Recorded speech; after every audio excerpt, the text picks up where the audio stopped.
y nadie me está grabando así como por la suya. Siempre hay alguien grabándote, pero no lo sabemos, Bernardo. Ahí Podríamos... está, vale, qué genio, qué genio. Bueno, gracias. Eh, bueno, complementamos después.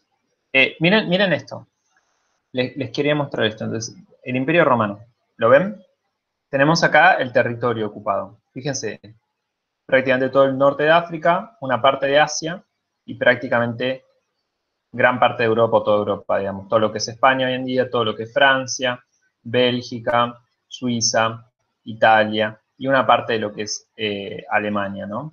Y una parte de lo que es hoy Inglaterra, más todo lo que después fue el Imperio Austríaco, digamos, Grecia, ¿no? Macedonia, etcétera. Todo esto estaba conquistado por una sola ciudad, este puntito de acá, Roma. ¿Sí? Fíjense, tenemos algunos vestigios de Roma, lo que era, impresionante. Y miren esto, ¿qué es esto? Coliseo. El Coliseo, muy bien. ¿Y qué era el Coliseo? Un lugar para el manejo de masas, básicamente. De los Bien, gladiadores. gladiadores y también tiraban gente a los leones, ¿sí? Y había torturas públicas de distinto tipo. Algunas personas, por ejemplo, hacían que un caballo viole mujeres o que una persona le ponían miel y que un oso le comiera las tripas y estaba atada, o los crucificaban, les cortaban las cabezas y cosas por el estilo, ¿me siguen? O sea, había un nivel de violencia terrible, ¿sí? Que era ejercida sobre un cierto sector de la población, y fíjense esto es muy importante, para divertimento del resto. Es decir, que la función que tenían esas personas que iban a morir era que otros se diviertan con su sufrimiento. ¿Me siguen? Sí. Es decir, que era un pueblo terriblemente cruel. El Coliseo es el que quedó, uno de los que quedó en mejor estado de los circos, pero los circos romanos, había muchísimos, hay todavía muchos, pueden ir a Francia, en el sur de Francia y en distintos lugares, hay circos armados, o sea, parecidos al Coliseo, más chicos en general, y el Coliseo ni siquiera era el circo más grande que había en Roma. El circo más grande que había en Roma se llamaba Circo Máximo, y medía 6 cuadras de largo, 6 cuadras de largo, era, tenía una forma, digamos, más alargada, ¿sí? No tan Fabricio hace así, ¿lo conoces? ¿Lo fuiste a conocer? Sí, sí, sí. Ah, muy bueno. Tenía una forma alargada y entraban, para que se den una idea, entraban 350.000 personas sentadas. 350.000 personas sentadas. Ningún estadio de la actualidad puede lograr eso. O sea, lo máximo son 80.000.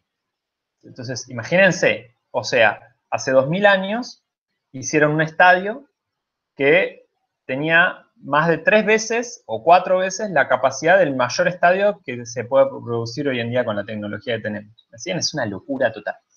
Y en este circo máximo, además de carreras con muerte y todo, hicieron naumaquias, que eran batallas navales enteras donde inundaban todo el circo y los hacían pelear con barcos entre ellos. ¿Por qué les cuento todo esto? Más allá de que es interesante, creo yo, de por sí imaginar un poco ese mundo. A veces lo cuento y algunos alumnos o alumnas, pero especialmente varones, me dicen, qué bueno hubiera estado estar ahí y verlo. Les gustaría, o sea, les hubiera gustado a algunos chicos ver esa crueldad. A mí me sorprende, pero hay gente a la que le gustaría de verdad. Parece que era muy adictivo el circo, la gente iba mucho. Bueno, ahora, ¿por qué les cuento esto? Si lo pensamos desde el punto de vista del público, como ustedes dijeron, bueno, es una crueldad para divertirse. Ahora, fíjense esto, si lo pensamos desde el punto de vista de las víctimas, y esto es lo que me interesa y le interesa a Nietzsche, no lo va a desarrollar acá, pero es así. Si lo pensamos desde el punto de vista de las víctimas, lo que vemos es que para las víctimas todo eso no tiene sentido. ¿Me siguen? No tiene. ¿Por qué? Porque lo que hay ahí es una gran crueldad. Es decir, hay que unas personas agarran a otras y las violentan, las maltratan, las torturan públicamente y el único motivo del circo es divertirse. No hay otro motivo. ¿Me siguen? No hay nada de fondo, por así decirlo. Es simplemente para que la gente se entretenga. Y esto implica un choque contra una cuestión propia que tenemos los humanos. Y es la siguiente. Nosotros, cuando sufrimos, en general, digamos, nosotros en general, los humanos, buscamos el sentido de las cosas, ¿vieron? Queremos encontrar el sentido, es una característica propia de nosotros, de los seres humanos. Ahora, además de querer buscar el sentido, ¿cuándo es cuando más buscamos el sentido? Cuando sufrimos. Cuando sufrimos, o sea, ¿vieron? Si yo estoy en mi vida y todo está bárbaro, me pregunto menos por el sentido de la vida, ¿sí? O sea, si estoy en un yate, no sé, en las Bahamas o en el mar Mediterráneo, disfrutando, y me siento bien, me siento bárbaro, y tuve éxito en lo que quería, y todo salió porque, no sé, vendieron fotos por 10 millones de dólares y están ahí disfrutando, puede ser que se pregunten sobre el sentido de la existencia, pero es mucho más fácil que no se pregunten por el sentido de la existencia, ¿me siguen? Es decir, que simplemente disfruten y el sentido esté a la vista. La vida es disfrutar, ¿vieron? Y como muchos millonarios ponen, hay que disfrutar la vida. Claro, cuando sos millonario es más fácil decirlo. Ahora, si vos vivís abajo de un puente y te dicen hay que disfrutar la vida, es más difícil que eso tenga sentido. ¿Se entiende? ¿Disfrutar qué? ¿La lluvia? ¿Qué tengo que disfrutar, no? Es más difícil. Porque una persona a medida que sufre, ve más difícil el placer y cuando no encuentra placer, se empieza a preguntar por el sentido de ese dolor. Es decir, porque nosotros necesitamos, esto es una cuestión biológica, digamos, necesitamos encontrar el sentido, necesitamos que haya un sentido. ¿Me siguen? Sí. Si no encontramos el sentido, ¿qué pasa con alguien que no le encuentra sentido a la vida? Depresión. Depresión, muy bien. ¿Y después? Se muere. Se mata. Se muere. Perdón. Hablando de placer. Me comí una galletita muy rica. Exactamente, se muere. Entonces, una persona que no le encuentra, fíjense esto, una persona que no le encuentra sentido a la vida termina muriendo o se suicida. Por lo tanto, el sentido es vital, de la forma más literal posible. O sea, es vital quiere decir que es vida. El sentido es vida. Y la falta de sentido es muerte. ¿Se entiende? Esto estoy diciendo. Entonces, ahora, para Nietzsche, recuerden que habíamos dicho que ningún Dios existe. Es todo una falsedad eso. Entonces, los dioses simplemente cumplen el rol para Nietzsche de darle sentido a aquel sufrimiento y a aquel dolor o a aquellas situaciones que no lo tienen y que nos resultan insoportables. Pero esto no es que está mal, sino que es una muestra de vitalidad. La vitalidad es entonces crearse un cuento, crearse un relato para poder evitar la muerte. ¿Se entiende? ¿Me siguen hasta acá?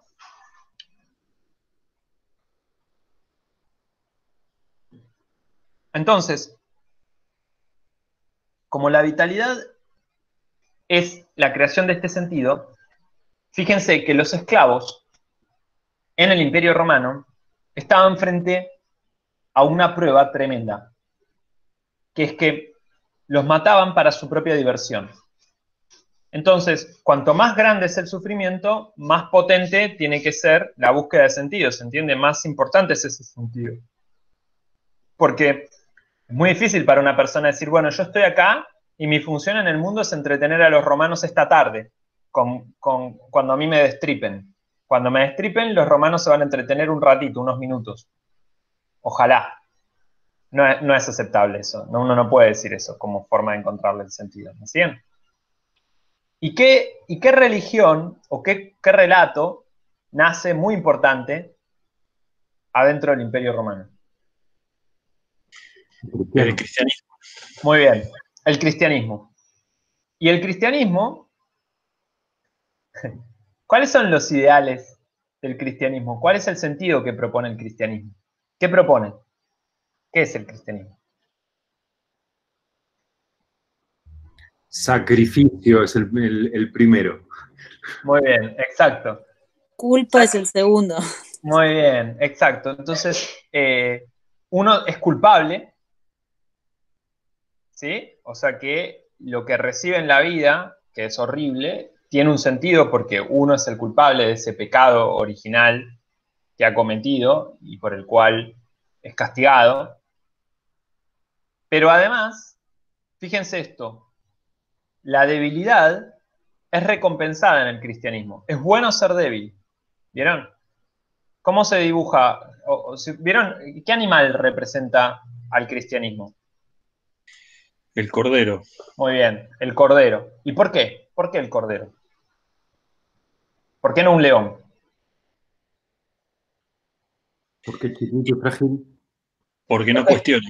Pequeño, Así es. frágil. Man- Sí, Fabio, sí.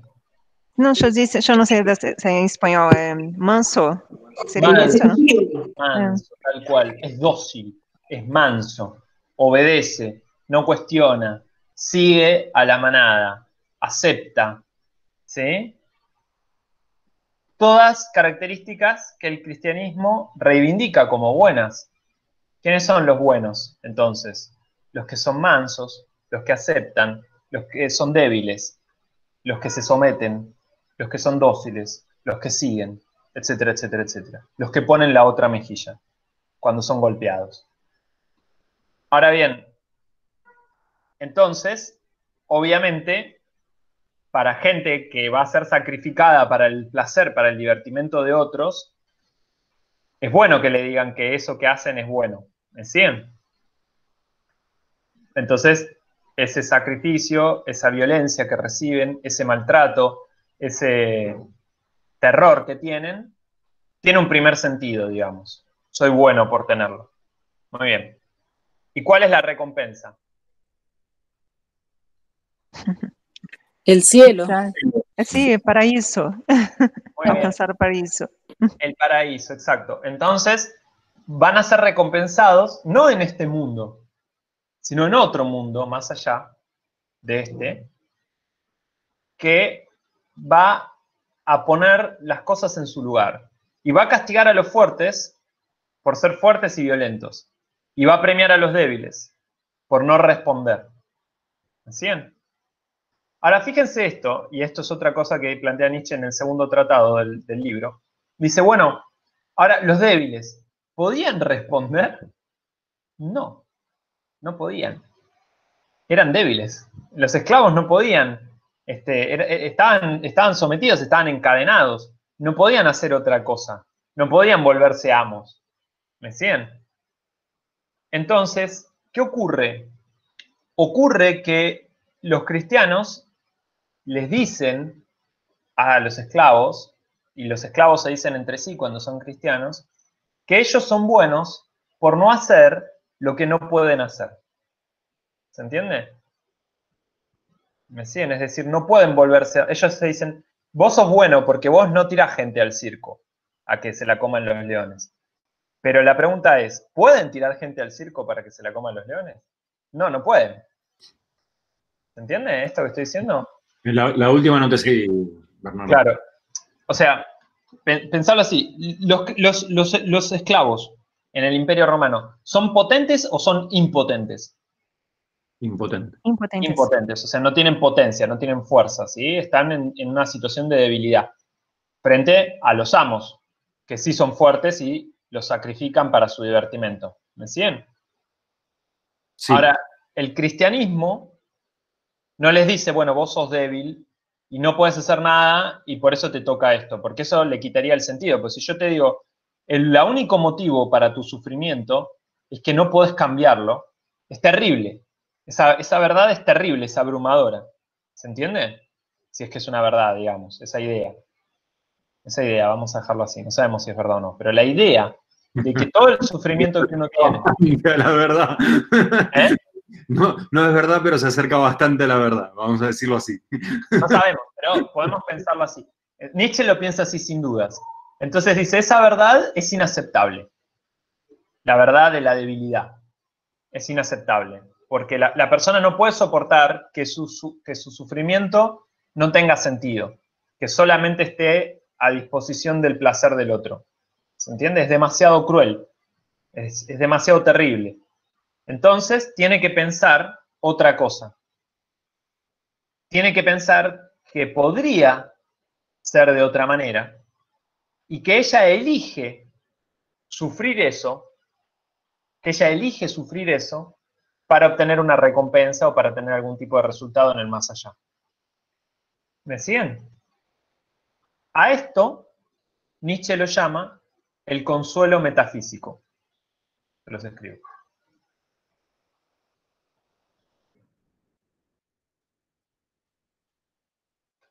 Entonces, el consuelo metafísico es creer que el sufrimiento que uno pasa, en este caso, digamos, que los esclavos pasaban literalmente en el circo, tenía su recompensa en un cielo y que había una fuerza extraterrenal que iba a separar a justos de pecadores, que iba a recompensar a los débiles y que iba a castigar a los fuertes. ¿Se entiende? ¿Sí? Los poderosos serán castigados por su maldad, por su crueldad. Los débiles serán recompensados por su inacción, por su debilidad, ¿sí? Por su falta de fuerza. Pero obviamente no lo plantean así, digamos, literalmente. Los cristianos que te dicen, bueno, la fuerza está en no responder, digamos, en no violentar. ¿Sí? Pero ¿de dónde viene esa idea? Viene de la idea de que el otro puede elegir violentar o no violentar. Cuando en verdad, la mayoría de las veces que se dice eso, no hay elección. Se le dice a alguien que ya es débil, vos sos fuerte porque no respondés, pero no podría responder. ¿Se entiende? Sos fuerte porque resistís. Sos fuerte porque ponés la otra mejilla. A diferencia del otro, que es débil. Entonces el cristianismo invierte los términos, ¿se entiende? Dice que del débil que es fuerte porque no hace lo que no puede hacer. ¿Se entiende lo que digo? Es como si yo le dijera a una mujer golpeada, le digo, bueno, pero lo bueno, vos sos fuerte porque vos no le devolvés a tu marido los golpes. No puede devolverle los golpes. O sea, pues si le pega, el otro le pega más fuerte y gana el que es más fuerte, no gana la que es más débil. ¿Sí? Lo que pasa es que también esa propuesta induce a encolumnar atrás de esa idea, y la otra idea de señalar que sos débil posiblemente induce a la anarquía o a la ruptura. Muy bien, claro. Ahí también hay un interés de parte de la Iglesia en encolumnar y en agrupar y en conducir a la Claro, gente. sí, en parte sí, sin dudas es eso. Pero en parte, o mejor dicho, pero en definitiva, está muy bien lo que decís. En parte tiene que ver con eso, ¿no? Si uno le dijera a las personas, bueno, quienes son débiles, lo único que les queda es enfrentarse al poder, ¿no? Y luchar para tratar de ser fuertes o para tratar de ver su propia vida, bueno, generaríamos más conflicto con eso. ¿Me siguen? Generaríamos guerra, generaríamos conflicto. Y entonces, ¿qué? ¿Nunca estuvo esa visión? Sí, sí estuvo. ¿Quiénes tuvieron esa visión antes? Hubo distintos pueblos. Generalmente la mayoría de los pueblos politeístas. Entonces, si vemos, por ejemplo, los propios griegos y romanos, ¿en qué dioses creían? ¿Cómo eran esos dioses? Los dioses romanos, los dioses griegos, ¿alguien conoce un poco las historias de los dioses romanos y griegos, más o menos? Esse De la problema mitología. ¿Mm? De la mitología. Claro, sí, de la mitología. Sí, de sus creencias, o sea, eran, digamos, ellos creían en una serie de dioses y la única diferencia es que los de ellos entraron en desuso y los nuestros están en uso también, pero digamos, son mitologías todas. A ver, digo, nadie puede pensar seriamente que el universo se creó en 6 días, digamos, exactamente como lo plantea la Biblia, ¿no? Más allá de que uno pueda creer en fuerzas superiores o no. Pero sí, tal cual, de la mitología. ¿Conocen un poco? ¿Tienen una idea así? Sim, tivemos muito com Silvia, toda a história. Sí. Así, de Grecia y Roma. Muy Yo ahora bien. estoy estudiando mitología con mi hija que está en 4º grado. Ah, qué bueno. Sí. Y ese es tremendo, ¿eh? Hay dioses que vos decís eran una porquería. Muy bien. Eran una porquería. ¿Desde qué punto de vista? Desde un punto de vista cómo. Malos, castigadores, eran tremendos. Venus, por ejemplo, la diosa Sí. Venus era más mala que la peste. Las A ver, ¿qué hacía? Contá alguna anécdota que nos sirve para interpretar esto. Porque Venus es la diosa del amor, del sexo Y la también, belleza, sí. y la El belleza. amor y la belleza. No, y el otro día leíamos un mito, lo que pasa es que no me acuerdo los nombres Ah, ahora. está bien, pero más o menos no importa. Era una mujer que le había criado una osa, una nena que la habían abandonado porque había nacido mujer, y en el bosque la cría una osa. Entonces ella había nacido y crecido libre y corría por el bosque, era salvaje, bella, todo. Entonces un dios le dice, mirá, quédate así en este estado, no te cases con ningún hombre porque si no, Te van a domesticar. claro, te van a domesticar. Y entonces ella, para que no le pasara que ningún hombre se enamorara de ella, lo que hace es proponerles como un reto al hombre que correr una carrera y el hombre que le ganaba, entonces ella se iba a casar con ese hombre, pero ella sabía que era tan rápida que nadie le iba a poder ganar. Claro. Entonces aparece un extranjero eh, que la ve y dice, pero ¿cómo esta mujer piensa eso? ¿Qué tan bella tiene que ser como para pensar que todos se quieren casar con ella? Y cuando la ve finalmente se termina enamorando. Entonces le pide a Venus que lo ayude en la carrera. Y me sé todo el mito porque te Ah, juro está que... bárbaro, está buenísimo. Me sirve para la clase, dale. Y entonces Venus le dice, bueno, te voy a dar 3 manzanas del árbol sagrado, que son manzanas doradas, y vos las tenés que usar estratégicamente en la carrera. Y de esa forma vas a ganar. Bueno, cuestión es que, nada, empieza la carrera y bueno, esta chica le iba ganando y entonces él dice, bueno, ¿qué hago? Nada, le tira una manzana y ella cuando la ve a la manzana dorada tan bella, se atrasa para agarrarla. Bueno, y así la segunda manzana, la tercera manzana, él le termina ganando la carrera. Y cuestión que se enamoran y nada, son felices, qué sé yo, todos libres, corren por los campos y Venus se ofende de tal manera porque él no le había agradecido que había podido lograr eso, que los convierte en leones. Bien, Y bueno, está se quedan bueno. leones Claro. para todos. Y Pero así, termina Venus, esa no es nada. El mito de así. Psique, que no me lo sé muy bien, pero cuando le arranca los pelos a la mujer de Cupido, o sea, una cosa de locos. Muy bien, exacto. ¿Qué vemos en los mitos? Está muy bueno, gracias Marianela por compartir. ¿Qué vemos en ese mito y en otros mitos de la antigüedad? Lo que vemos es que los dioses son como humanos, en el sentido de que son crueles, en el sentido de que se ofenden, en el sentido de que tienen vergüenza, en el sentido de que buscan venganza. Y además, en el sentido de que son como espectadores de un circo, se divierten con nuestras desgracias. ¿Me siguen? Es decir, ¿cómo son los dioses? Son como amos, pero eternos y poderosos, más poderosos, o sea, como amos de esa sociedad, y más poderosos, ¿sí? Esto entonces, para Nietzsche, es una mitología, digamos, de la actividad, de la potencia. Es obvio que quienes tuvieron esa idea eran amos, porque los dioses que representan son como ellos. ¿Cómo actuaría yo si le doy a alguien la posibilidad de ganar y no me lo agradece? Lo cago después si puedo, ¿se entiende? Y los dioses podían, porque tenían la fuerza para hacerlo, eran todopoderosos o muy poderosos, o sea, no todopoderosos, pero sí muy poderosos. Venus, otro por ejemplo, Venus o Afrodita, ¿no? Por ejemplo, ella está casada con Hefesto, que es el dios de la producción fabril, podríamos decir, el que hace como las armas de los antiguos, ¿sí? Y es feo Hefesto, es como un jorobado, es todo horrible. Y a ella lo caga, se acuesta, sin que Hefesto sepa, tiene un amante que es el dios de la guerra, Ares. ¿Sí? ¿Me siguen hasta acá? o Marte para los romanos. Y entonces Afrodita, la diosa del amor, y el dios de la guerra, bueno, tienen relaciones, ¿vieron? Como el amor y la guerra, digamos.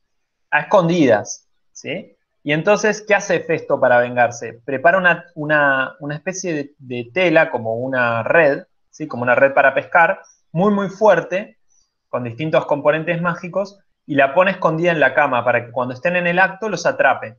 Entonces, cuando están en el acto, están desnudos y teniendo relaciones, Hefesto los atrapa. Y entonces trae a todos los dioses a que los miren desnudos y, digamos, en vergüenza y atrapados, y se burlen de ellos, ¿se entiende? Y esa es la venganza que toma Hefesto. Pero ven que, ¿qué hacen los dioses en definitiva? Se meten los cuernos, se acuestan con mujeres. Zeus, hay muchísimos cuentos mitos en los que Zeus baja a la tierra y se acuesta con alguna mujer y muchas veces la violenta, la rapta, la secuestra, ¿sí? El dios. Le gusta una mujer y se transforma en una oca o en un toro y va y la viola, digamos, ¿sí? O la enamora porque quiere satisfacer su deseo carnal. ¿Me siguen? Como hacían los amos con los esclavos, por ejemplo. ¿Se entiende? Es decir, que por eso para Nietzsche son mitos, digamos, o religiones activas. ¿Por qué son activas? Porque afirman la vida material que tienen las personas en ese momento, que tienen ciertas personas. O sea, cierto grupo afirma su propia vida, su propia vivencia, y entonces propone este mito o estos cuentos que son como ellos. Fíjense, les voy a decir otro. Los vikingos, por ejemplo. ¿Conocen los dioses vikingos cómo son? ¿O qué es lo que se proponen para los vikingos? ¿Sabían? ¿Tienen ninguna idea? Os deuses vikings. Más o menos. Vikingos, más o menos, ¿qué decían? La mesa de Odín y no me acuerdo el nombre. Muy bien, el Valhalla. El Valhalla, con la mesa de Odín y los demás dioses, Thor y todos los otros dioses. ¿Cómo es esa mesa? Y está Ragnar, está... Claro, porque vieron la serie Vikingos. Estuvieron todos viendo Vikings. Vikings, muy bien. ¿Cómo es el cielo vikingo, digamos?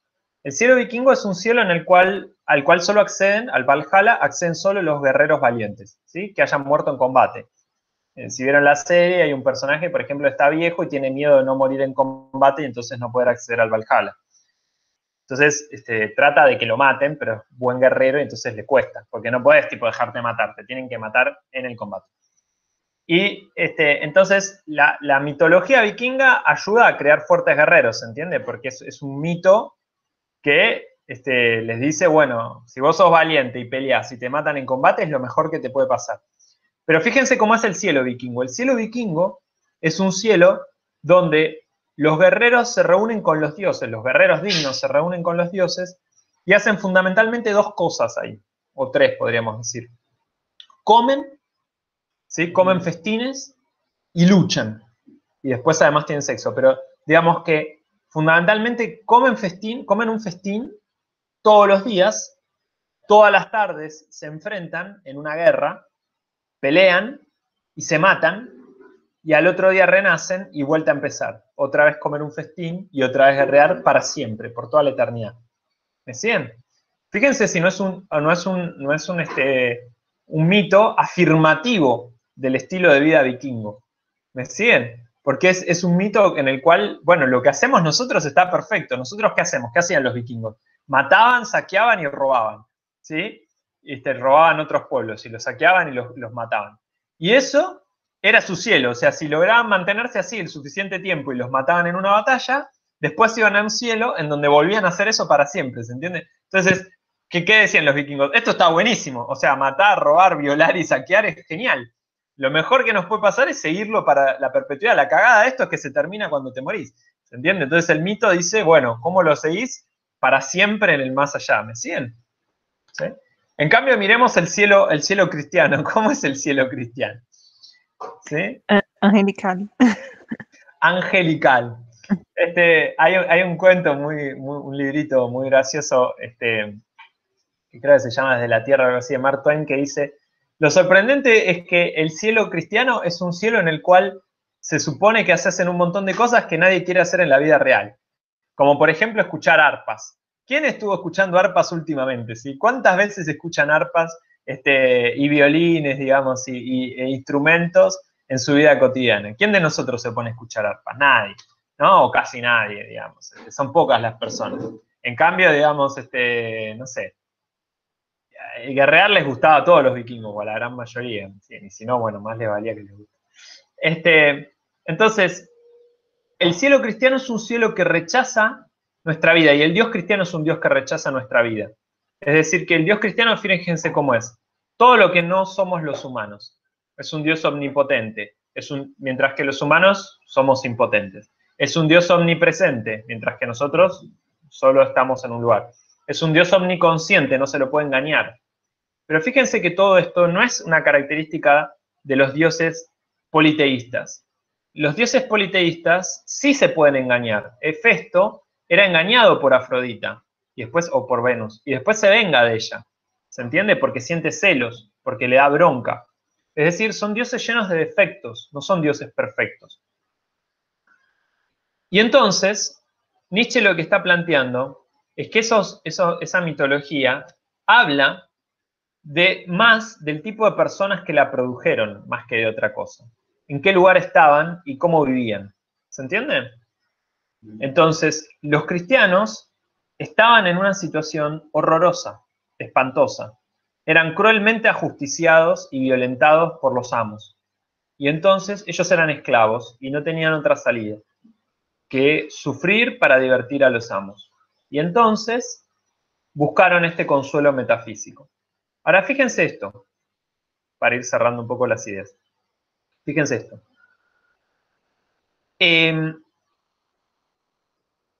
¿De dónde nace entonces el consuelo metafísico? Fisiológicamente hablando, dije, de una impotencia, pero además de una impotencia, ¿o qué es esa impotencia? Esa impotencia es la imposibilidad de exteriorizar una violencia. ¿Me siguen? ¿Repito? ¿Sí? ¿No? O sea, cuando yo sufro un ataque, digamos, violento, lo natural es devolverlo. Hay veces en las que no lo puedo devolver por distintos motivos. Cuando no lo puedo devolver por distintos motivos, para Nietzsche, esa violencia se lanza contra mí mismo. Es decir que o la descargo contra otra cosa más débil, o la introyecto y la incorporo a mí mismo. ¿Me decían? O sea, o la genero en algo, puedo producir también una obra con eso, digamos, ¿sí? Con esa violencia que recibí. Pero si no hago nada con eso, se va a convertir en rencor. Y del rencor va a pasar al resentimiento. ¿Sí? A medida que se va como estancando y solidificando en mí. ¿Me siguen? O sea, miren, les voy a dar un ejemplo bien concreto. Supónganse que ustedes están en un trabajo, ¿sí? Y su jefe los insulta, los maltrata, ¿sí? Y ustedes por algún motivo, porque su jefe, por ejemplo, no se animan a contestarle, es decir, que se comen la bronca, por decirlo de alguna manera. ¿Vieron que después se quedan pensando en eso? Tipo, tendría que haberle dicho esto, lo otro, o ya le va o uno a veces cae en el consuelo metafísico de forma más fácil, como empieza a desear que le pase algo malo, o imaginar, se deleita con el deseo de que le pase algo malo sin que uno intercede. Porque recuerden que el interceder de alguna manera para el cristianismo está mal, ¿sí? Entonces es algo como que tiene que pasar solo, por decirlo de alguna manera, ¿sí? Y si le pasa, uno dice, ¿viste? Fue por haberme maltratado, ¿no? Entonces, ese es el consuelo metafísico, entonces. De esa agresión que uno recibe, al no poder exteriorizarla, la interioriza. Y si se va acumulando con el tiempo, se convierte en resentimiento. ¿Se entiende esto? Y este resentimiento genera ideas, genera metafísica para Nietzsche, genera la idea de Dios. Entonces la idea de Dios nace del resentimiento para Nietzsche.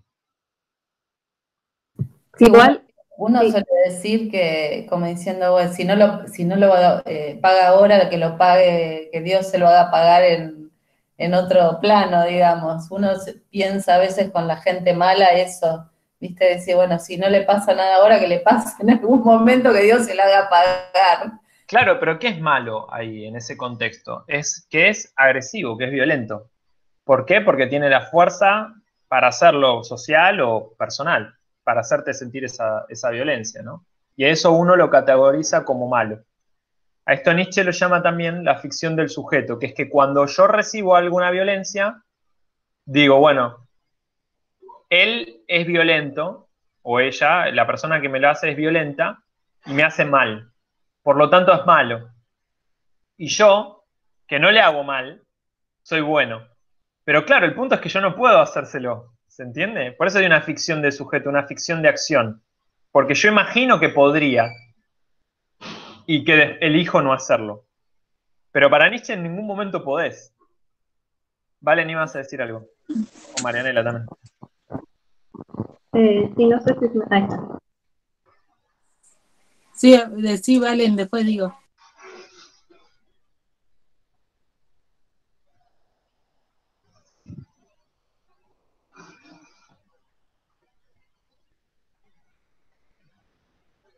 ¿Hola?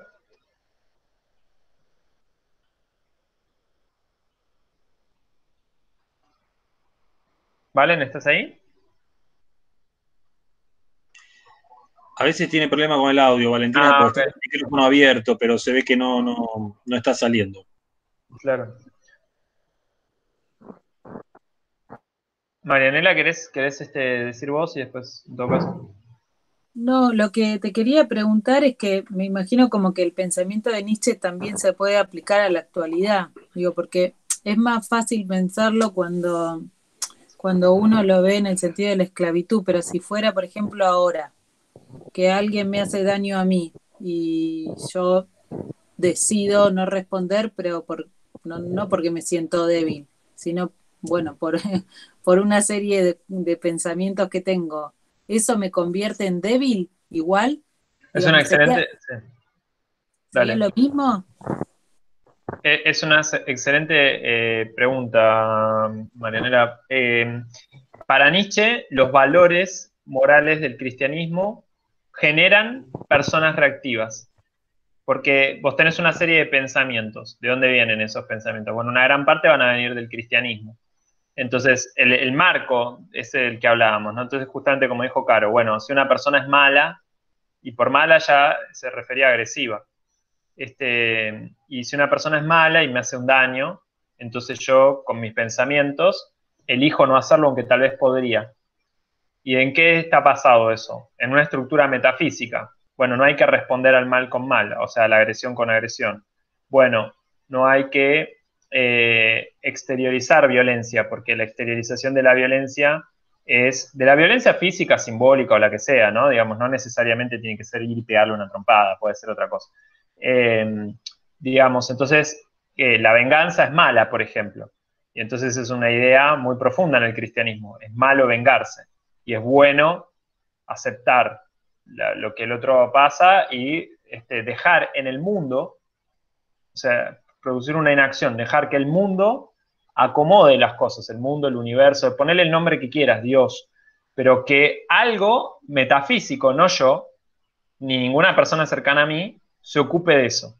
Entonces ahí que hay una ilusión de la responsabilidad en definitiva. Y de la responsabilidad, digo, de ese sentimiento que nace en uno. Pues el sentimiento lo tenés, o sea, las ganas las tenés, ¿me entendés? De devolvérsela, porque es lo natural. Digamos, cuando nosotros nos violentan, tenemos ganas de violentar a su vez nosotros. Y después hay un marco de valores, quiénes somos, que nos dice no. ¿Se entiende? No hay que luchar, no hay que violentar. Hay que ser manso, quieto, tranquilo, etc. Obviamente en una sociedad viking, esto que estoy diciendo, fíjense hasta qué nivel es profundo, porque incluso cuando lo pensamos, incluso cuando yo lo digo, es como que tengo una resistencia interna a decirlo, ¿se entiende? Por eso para Nietzsche somos cristianos, aunque no vayamos nunca a la iglesia. La cristianidad no es ir a la iglesia, la cristianidad es esto, ¿se entiende? Eso es ser cristiano, es este marco, esta estructura de valores. Lo que ocurre es que para Nietzsche, como Dios ha muerto, en el sentido de que el lugar específico que ocupaba Dios está muy cuestionado, lo ocupan sombras de Dios. Él esto lo llama sombras de Dios. Es que vos capaz no sos cristiana en el sentido de ir a la iglesia, pero pensás, no sé, las energías del universo, a cada quien lo que le corresponde, cosas así. Y en definitiva hay como una base cristiana sobre la que se implanta otra idea, pero sigue estando la base cristiana ahí de fondo, ¿se entiende? Y por eso él habla del mediodía. El mediodía, que yo les leía, las 12 campanas del mediodía, porque el mediodía es la hora sin sombras. Y se refiere a esto, que no haya más sombras de Dios. Entonces, ¿qué sería esta debilidad? Yo creo, miren, muchos movimientos sociales ahora están muy influidos por Nietzsche y por esta idea de potencia. Movimientos, por ejemplo, porque no hay que necesariamente llevarlo solo a la violencia, ¿no? Pero digo, movimientos, por ejemplo, que piensan de la fuerza y la potencia de la sexualidad, por ejemplo, vivirla a pleno, en lugar de con culpa, ¿no? Porque esto se va extendiendo en otras áreas de la vida, no solo es la vida, la fuerza o la violencia. O en grupos que dicen, bueno, hay que luchar, digamos, por nuestros derechos o lo que sea. Y si no luchamos nosotros, nada, no van a venir solos, ¿me siguen? Y muchos de esos grupos, el feminismo, por ejemplo, tiene una fuerte influencia Foucaultiana y Foucault tiene una fortísima influencia de Nietzsche, por ejemplo. Entonces ahí hay una línea, digamos, de personas que lo ven desde este punto de vista.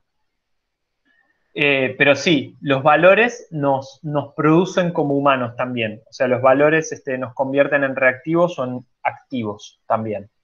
Así que sí, por eso justamente esa es la pregunta que Nietzsche va a hacerse y a la cual va a responder negativamente. Dice, bueno, estos valores que tenemos, ¿nos potencian como humanos o nos deprimen?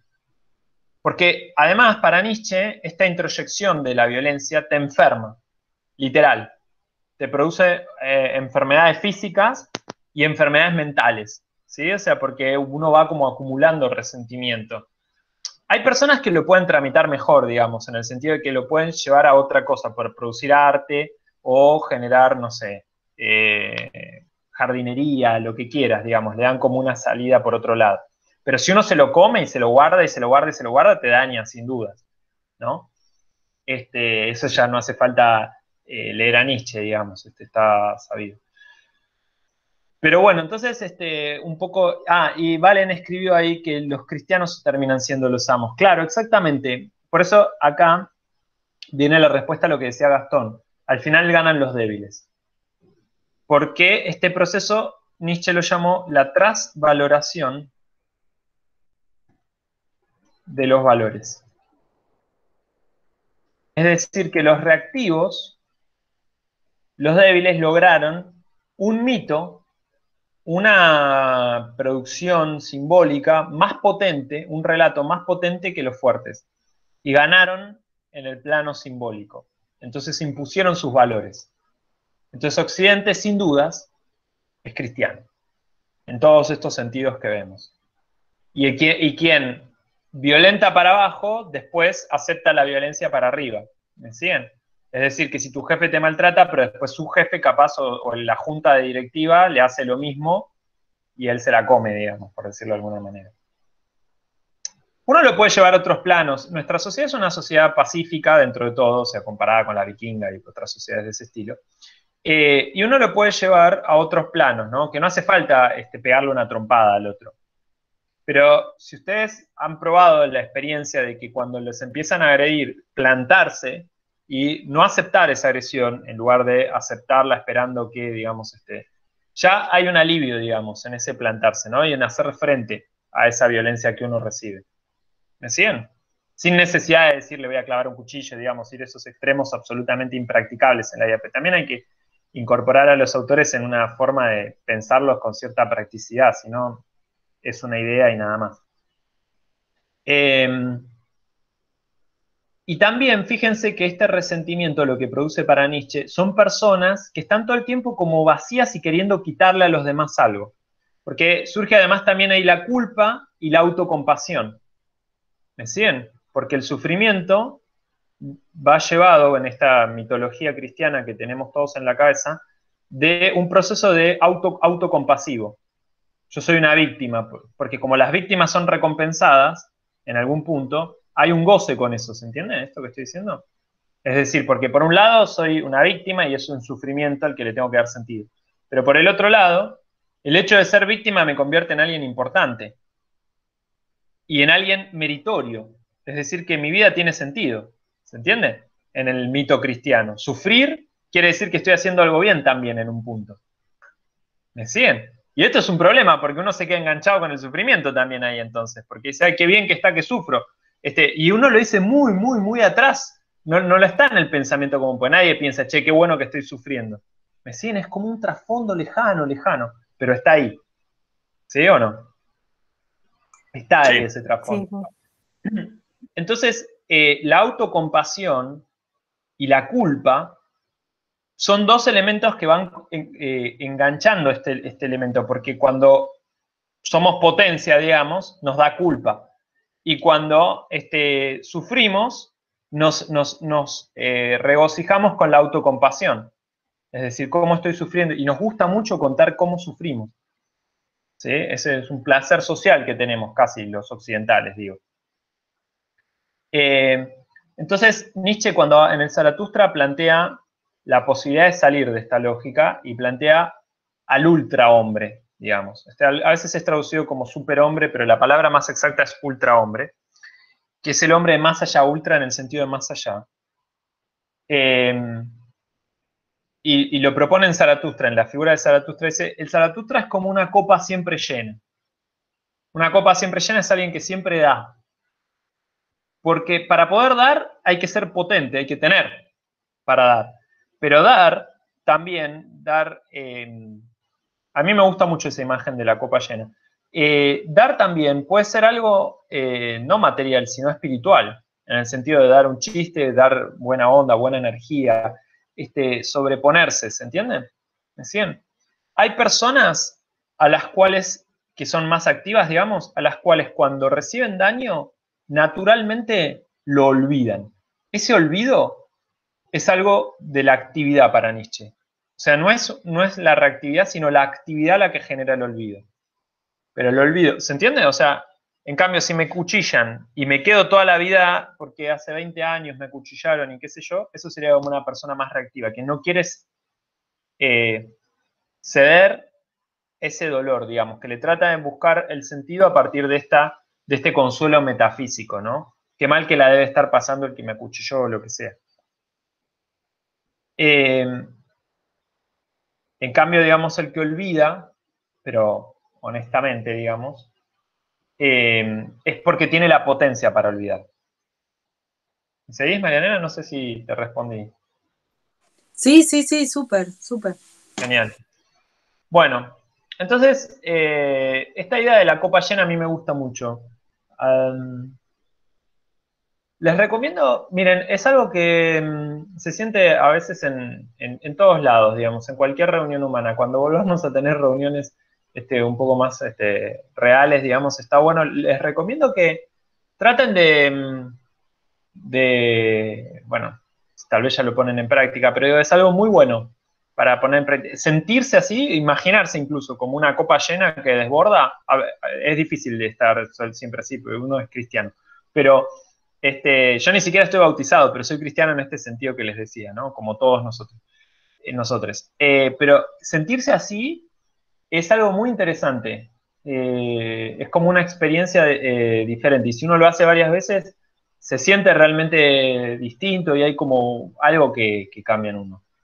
Está bueno. Nada, se las tiro ahí, como para que la piensen. A mí me gusta mucho la figura y él como lo piensa y lo trabaja, más allá de que uno después... Ustedes entenderán por qué Nietzsche ha sido tomado por la ultraderecha también, ¿no?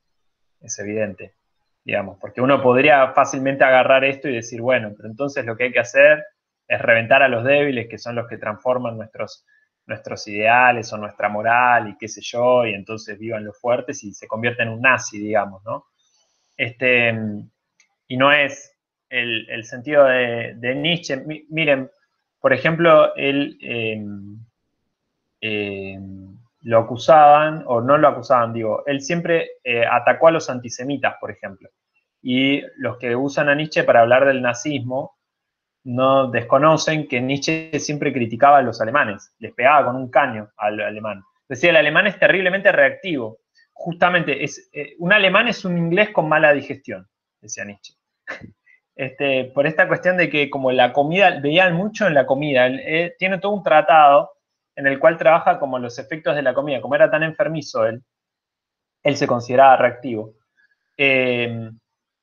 veía que los efectos de la comida en sus pensamientos también, ¿decían? Entonces, tiene tú un texto en donde va diciendo, bueno, si tomás mucha leche te pasa tal cosa, si tomás mucho de esto te pasa tal otra, ¿no? Digamos, distintos efectos de la alimentación en el ánimo, en el espíritu. Bueno, creo que ahí estamos. Con esto El nombre de ese de texto. Nietzsche. Perdón. Dale ¿qué? vos, Camila, dale vos. No, Dale iba vos, a dale. recomendar una serie que en realidad las temporadas no tienen mucho que ver entre sí, ¿no? Pero la tercera temporada es policial igual, pero trata de un hombre que cuando iba a la universidad vio justamente esto de Nietzsche y todo, y como que lo súper malinterpretó él y un amigo suyo, porque es como que le estaban buscando el sentido a la vida justamente, y empiezan a hacer barbaridades con esto del superhombre y el Ubersmensch. Y nada, súper interesante, se llama The Sinner, y bueno, la segunda temporada. Sí. Justo, claro, el La pecado. tercera, la última temporada trata de esto. Mira qué bueno, está copado. Sí, alguien me iba a decir, Gastón, ibas a decir algo. No, si sabes el nombre del libro en el que Nietzsche medita sobre la acción de los alimentos o de la ingesta de alimentos en el espíritu. Espérame un segundo, no me acuerdo, espérame un segundo. Gastón, se escuchan tus pajaritos. Te odio profundamente, Gastón, quiero decírtelo. Me da un poco de envidia, yo no tengo un pájaro a la redonda acá. Es mi mente que está dispersa, Marianela. Yo quiero ver el paisaje de Valen. Me parece que no aprendí nada. A mí me relaja. Sí, está bueno, hay un montón de pájaros acá. Y más temprano, a las 7 de la mañana, en el fondo es increíble. Se escucha mucho, está buenísimo. ¡Qué belleza! ¿Dijiste asado con distancia, Gastón? Yo te escuché, ¿eh? ¿Cómo? ¿Dijiste asado con distancia? Yo ya se lo dije a Carolina y a Marianela, cuando se pueda hacer la reunión de gentes, hacemos un asado en casa. Con ustedes, a pleno, sí, sí. Qué bueno. Me meté ya, ¿viste? Obvio, Bernardo. A ver. Miren, mira, no lo encuentro ahora, pero creo que está, si no me equivoco, está o en El caminante y su sombra, o en Humano, demasiado humano. Bueno, me fijo en cualquiera de los. Es en alguno de los que están armados por aforismos. Los aforismos, Nietzsche es famoso por distintos aforismos. Hay uno que es el más conocido, que seguramente lo escucharon, que es: lo que no me mata me fortalece. ¿Sí? Ese es un aforismo de él. Creo que está en Humano, demasiado humano también, no me acuerdo exacto. La tiene un montón. Pero bueno, son así, digamos,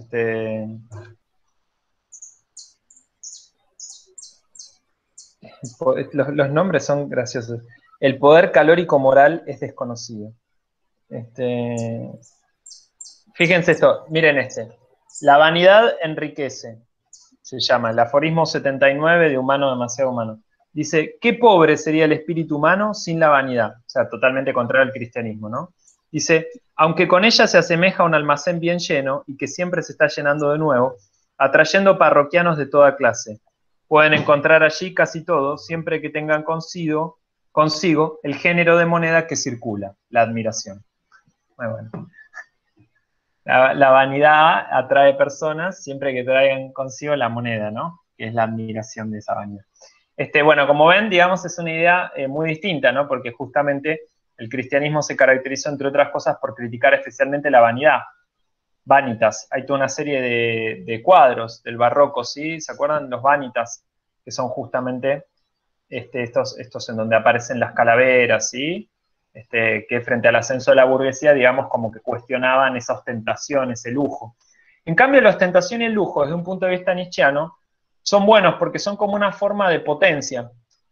Hay un texto de Bataille, muy famoso, en el que habla de este interés del lujo y de la muestra que lo ve en la naturaleza en general. Vieron como, ya que hablábamos de los pájaros, vieron cuántos pájaros que muestran como todo su esplendor, ¿no? Digamos, como un pavo real, vieron que muestran la cola así, ¿no? Digamos, hay como una cosa de la exuberancia que seduce, que nos seduce a los humanos y a los animales en general. Y entonces está un poco desde ahí, un poco desde ahí va también esta idea de la copa llena de la que les hablaba, ¿no? Como de cierta exuberancia.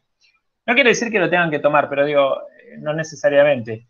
Pero digo, estamos viendo distintas perspectivas y sin dudas, el cristianismo es uno de los marcos más fuertes que tenemos en nuestro pensamiento, ¿no? De donde nacen nuestros pensamientos, nuestros sentimientos. ¿Eh? Pues, gracias. Va a comprar mi compa y a ver si estamos ahí probando de comer sin carne, o casi sin carne. Así que bueno. Consulta. Sí.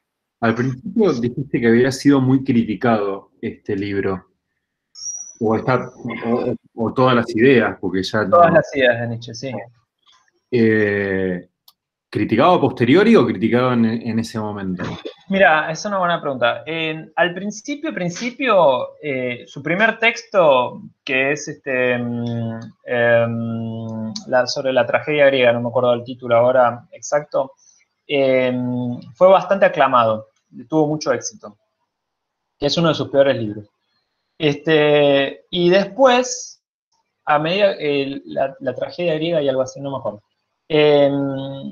Y después, sus libros posteriores ya fueron más criticados, en el sentido de que eran rechazados. Y después, ignorados directamente. O sea, sus últimos textos, no sé, había 30 copias, no sé, nada, ¿viste? Nadie le daba bola. Así que fue aclamado, criticado e ignorado después, en ese orden, digamos.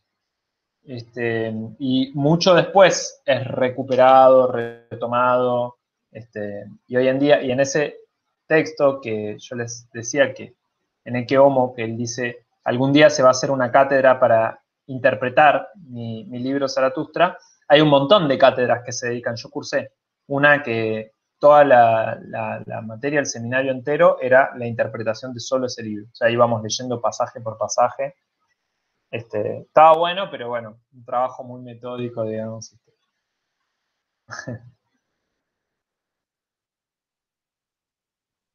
Sí, muy metódico y enfermizo también. Sí, sí. Complicado y... Para mí un poco innecesario. Aparte había una lectura un poco forzada, en mi opinión, de la cátedra, porque trataban de ver en Nietzsche a un demócrata. Y yo creo que de Nietzsche se pueden decir muchas cosas, pero que es un demócrata no. Digamos, te puede gustar o no te puede gustar, pero la verdad es que no es democrático, él es aristocrático y se nota, o sea, es un elitista. Cree que realmente la potencia es algo que es más para los menos, digamos. Uno puede no coincidir con eso, yo no coincido. Pero él piensa eso. Que yo no coincida no quiere decir que tengo que forzar la lectura, ¿no? Para que me guste. Y a veces realmente en esta cátedra, si bien es una cátedra excelente y la mina es una mujer súper grosa, yo la respeto muchísimo, en este caso había como un amor tan grande por el autor que había acomodarlo, ¿no? Un poco. Y bueno, los autores son lo que son, ¿no? Digamos, no hay que traicionarlos, pienso yo. Te puede gustar igual, aunque diga cosas polémicas. Sacarle todo lo polémico a Nietzsche también es como traicionarlo. ¿No les parece? Si vos lo decís, no, todos coincidimos. No, por favor. Che, vamos a ver, yo sé que hay diferentes escuelas respecto de la ética o de la moral o de estudio, no sé, la verdad que ya no me acuerdo porque cuando estudié esto tenía, no sé, 18 años. Y no sé si vamos a estudiar algo de todo eso. de cómo construir valores, por ejemplo, de cómo decir si algo es bueno o malo en el caso práctico. Recuerdo, nada, eso. Algunas cuestiones, bueno. De tipo los utilitaristas o Kant. Claro, exactamente. Mira, yo históricamente lo daba, algunos de esos textos. La verdad es que no lo pensaba dar ahora. Me parecía que no, pero si quieren podemos ver algunas cosas. Hay un texto de Kant muy famoso, hay varios textos. El más famoso es un bodoque ilegible, digamos, que se llama Crítica de la razón pura, no les voy a dar eso, pero les puedo dar Fundamentación de la metafísica de las costumbres, que como su nombre indica es muy simple, que ya es un texto bastante complejo, que habla de esto, ¿no? De, bueno, cuándo algo es moral y cuándo no, digamos. ¿Sí? Pero lo que pasa es que también, esto es discutible, Nietzsche lo tira a la mierda, o sea, dice, no, eso que plantea Kant, a Kant lo ve como una de estas sombras de Dios, al imperativo categórico del que hablábamos. Es decir, que me va a justificar una moral cristiana sin ser cristiana en la forma, ¿no? Pero si quieren, sí, no tengo problema. Ustedes estoy más que abierto para recibir sugerencias, comentarios o propuestas de lectura. No, así sea una referencia, Bernardo, capaz que, no sé, digo, me interesaría refrescar un poco eso porque me parece que está bueno como puntapié para la toma de decisiones y para el análisis de situaciones cotidianas o no cotidianas. Para analizar cómo fundamentar algunas decisiones de la vida en general. Dale, sí. Bueno, les puedo dar algo de eso en una clase posterior. Y después también me gustaba la idea de trabajar, y ya tomo lista y los dejo porque si no me van a matar, de trabajar con, digamos, con problemas concretos, ¿no? Digamos, de la carrera del hacer de la fotografía, pero también, digamos, problemas que están vinculados a la fotografía, pero no son directamente el problema fotográfico, por ejemplo, cuestiones que tienen que ver con la guerra, ¿vieron? Les había pasado el texto sobre la guerra y la fotografía, digamos, y cosas por el estilo, y donde vamos a poder también ver un poquito estas diferencias de culturas. Y tengo un textito preparado de 2 carillas para que lean en clase y debatamos sobre la guerra y los kamikazes. Y ahí podemos comparar un poco también las culturas, y creo que nos va a venir bien un poco en función de eso. Pero dale, lo tomo en cuenta lo que decís de las decisiones y lo vemos. Tengo que tomar lista porque ya estamos como... me van a matar. Aguilera, Flor. Algan, Carolina. Acá. Banquieri, Eliana, Camila Go, Cabot, Valentina. Acá. Casareto, Candelaria. Acá estoy. Costa, Gastón. Sí. Sí. Farías, Lisa. Acá. Fabricia, sí. Acá. María Inés, ¿no? Sí, acá estoy. Ah. Messier, Camila. Presente. Quispe, Camila también está. Regis, Ariel, sí. Rosenthal, Gaspar.